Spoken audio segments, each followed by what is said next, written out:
Magandang umaga mga idol. Welcome back sa aking channel, Clutch Moto. Mayroon nga pala akong gagawin ngayon. Itong aking dulo ng tambutso ay papalitan ko. Kung mapapansin nyo, yung binano niya, no, yan, no, UP na siya. Kaya naisipan kong tanggalin tapos palitan. Tapos ang ipapalit ko dyan ay yung pang reader carb, kasi naaangasan ako dun sa ano na yon, dun sa muffler tip na yon. Okay, simulan natin. Ayan, tanggalin na natin mga idol. Kung mapapansin nyo, ayan, oh, naka big elbow nga pala ako.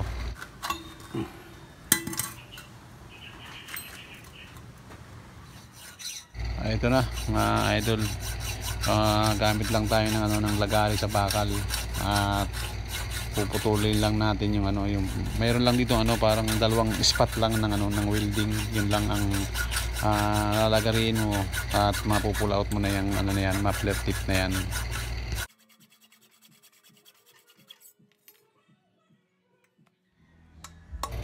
Pag naputol mo na, pwede kang kumuha ng concrete nail.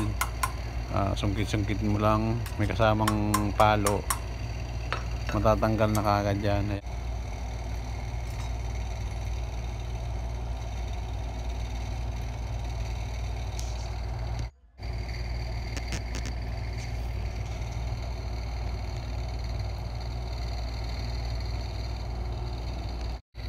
So ayan mga idol, naputol ko na yung pinakadulo ng tambutso.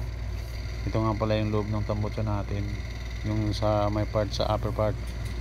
Ayan, hindi ko na pinakita sa inyo pag-wielding kasi masakit sa mata yung ano, yung pag-wielding yan. Ayan, sasonchig natin ito para matapos na pipinturahan na lang natin yung pinag-wieldingan na yan. Ang ginamit ko nga palang welding dyan ay yung ano, yung stainless, kasi napakanipis ng ano, nung tambutso na to. Manipis siya, kaya pag tinamaan ng welding talagang nabubutas. Napakahirap pag welding nito.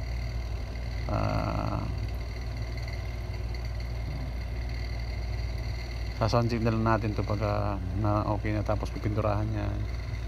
So okay mga idol, ito yan, oh, napakanipis talaga niya, na UP. Kaya nawala na ako ang gana, kaya tinanggal ko siya.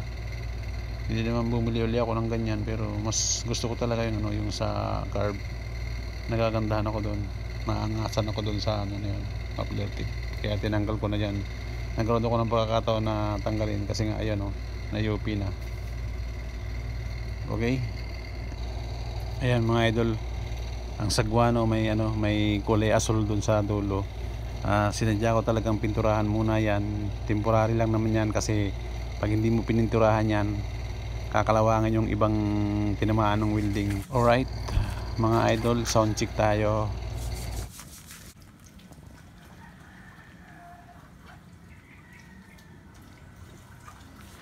Sound check na bun.